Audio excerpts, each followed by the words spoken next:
Hi, good afternoon. My name is Carla Mancha, and I'm the CEO for the Housing Authority of the City of Brownsville.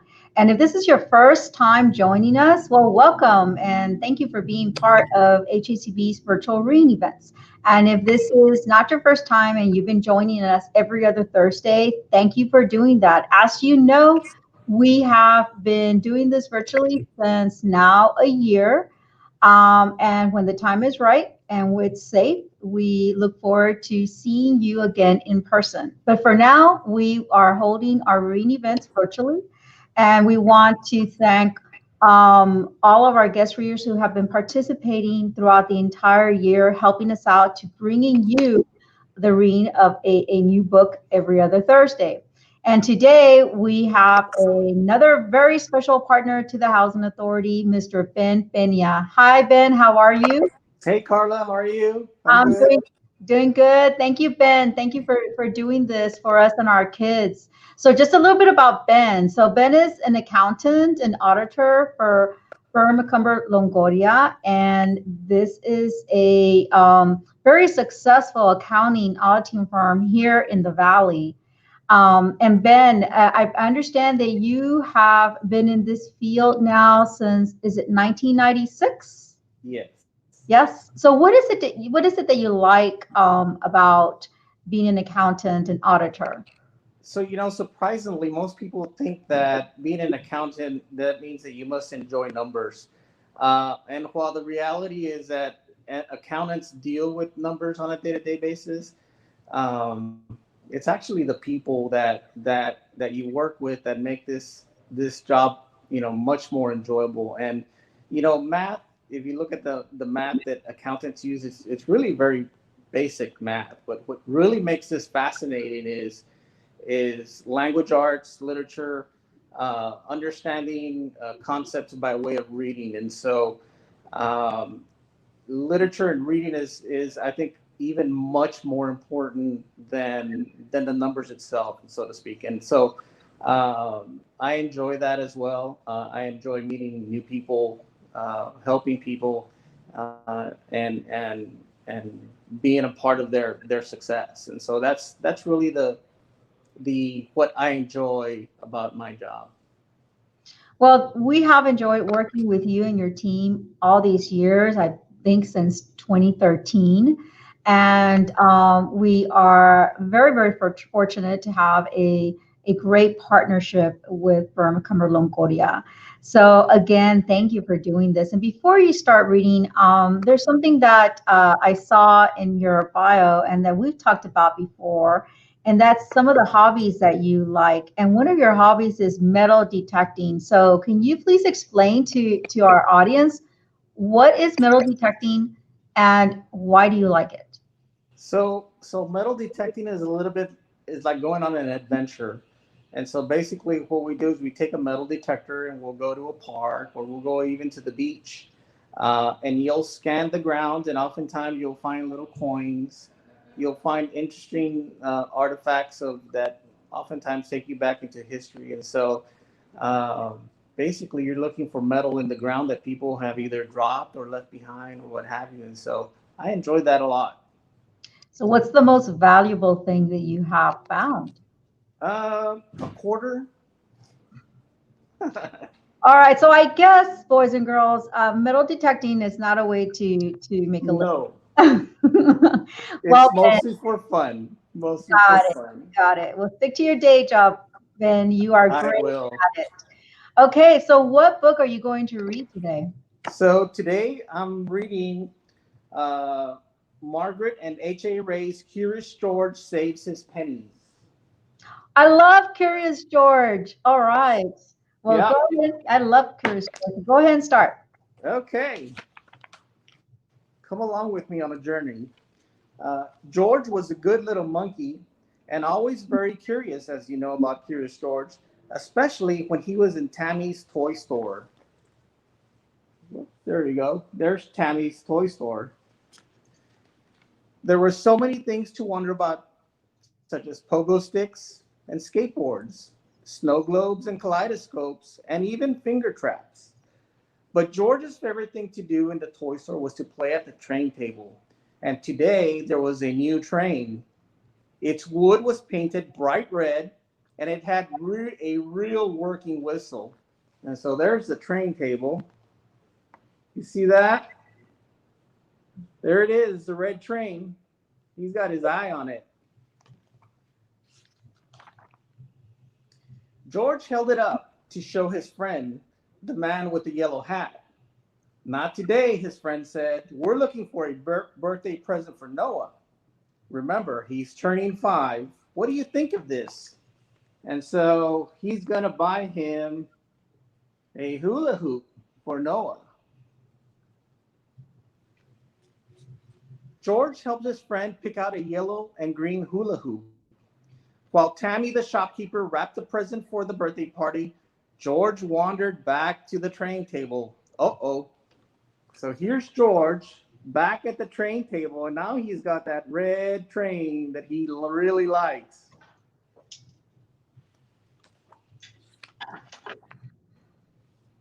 Hey, I have a suggestion, George said as he carried his gift over. Why don't you buy yourself that new train? The tag says $5. I'm sure you can save up for it. George liked this suggestion so much that he was only a little sorry to put the train back down. George had a good time at the birthday party. Noah let everyone have a turn at the hula hoop. It was harder than it looked. There's George with the hula hoop, having a grand old time at the birthday party.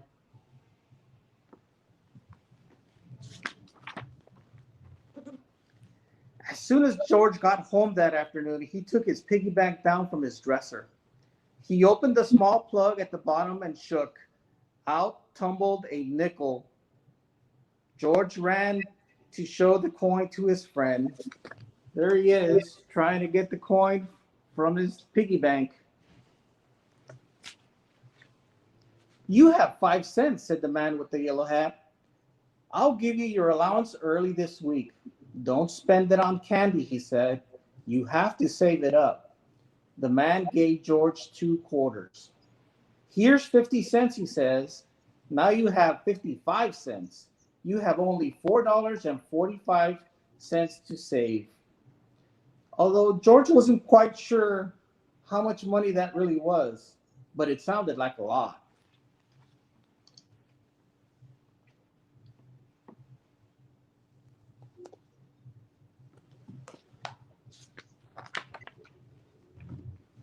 George dreamed about his red train that night. He was riding it through a forest of trees. He tugged on the whistle again and again so that no one could miss a shiny red engine. Toot toot. In the morning, George decided he would find a way to earn money faster. That sounds like something I would do. What if someone else were to buy the red train at the toy store before he could? He had an idea. There you see George.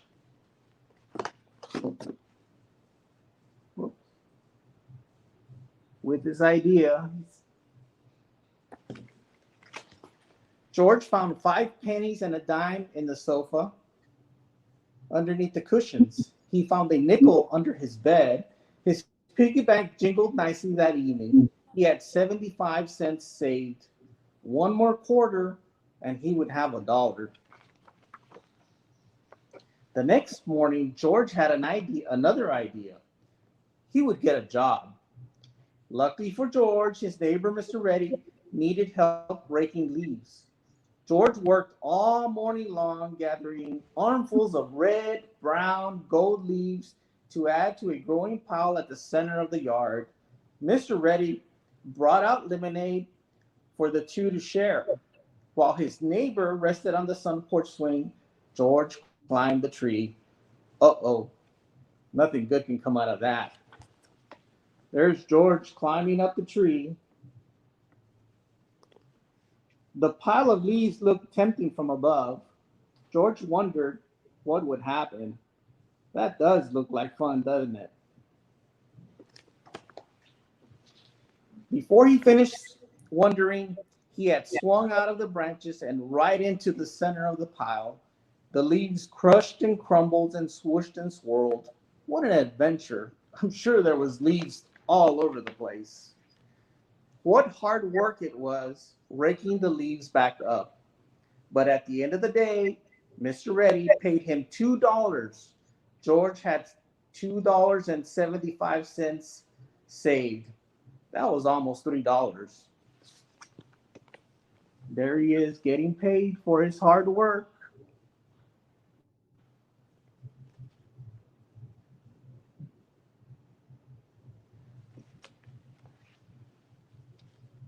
George spent many days doing odd jobs. He washed windows, he distributed flyers, he delivered flowers, and he also did dishes.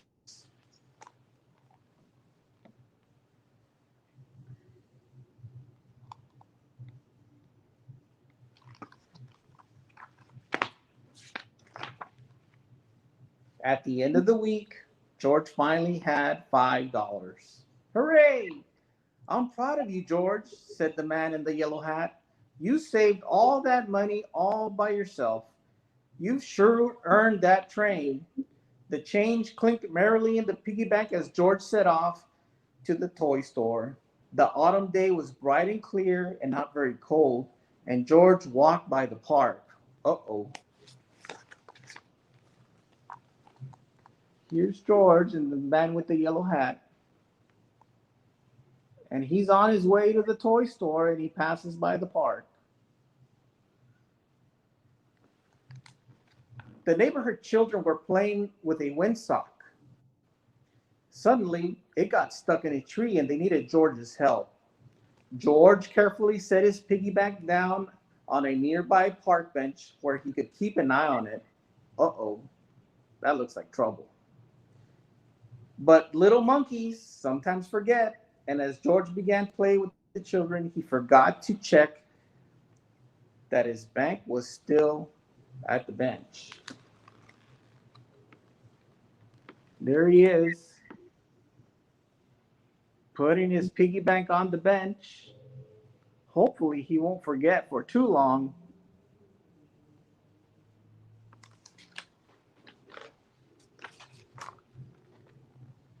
As the afternoon wore on, his friends went home to have dinner. George rushed to the park bench where he had left his piggy bank. The toy store might be closing soon, but his bank was gone. Oh no. Where's the piggy bank? Nothing good can come out of that.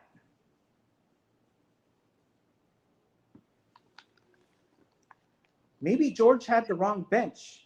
There were many in the park after all, but he was disappointed each time he ran up to another empty bench.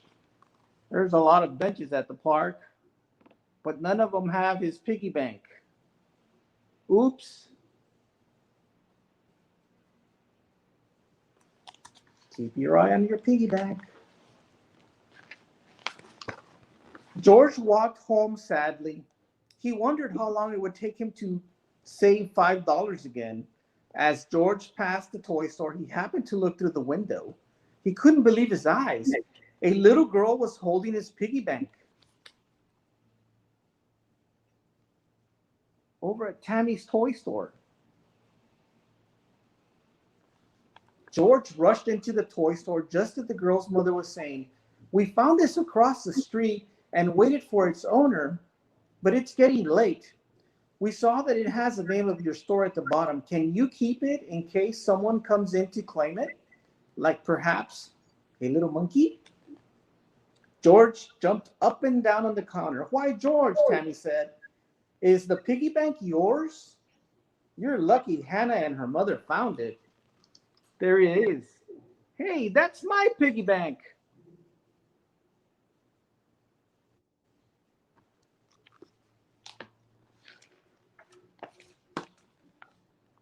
Hugging his piggy bank tightly, George rushed over to the train section and he located the shiny red engine right away, the one he had his mind on. As he carried it to the counter, the little girl looked at his train shyly. There he is. He's going to pick up the little red train. That's going to be mine, he must be thinking. George realized that he had not said thank you for keeping his savings safe. He looked at his train, he looked at his piggy bank, he looked at Hannah. Good deeds deserve to be rewarded, he decided. George set the train down. He upended his bank on the counter and began to sort the dollars and coins. There he is, sorting the dollars and the coins.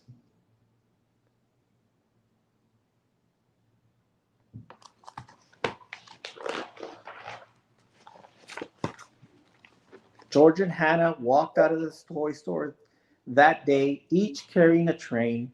George's small engine was not red, but it was shiny and blue and had paid for it all by himself.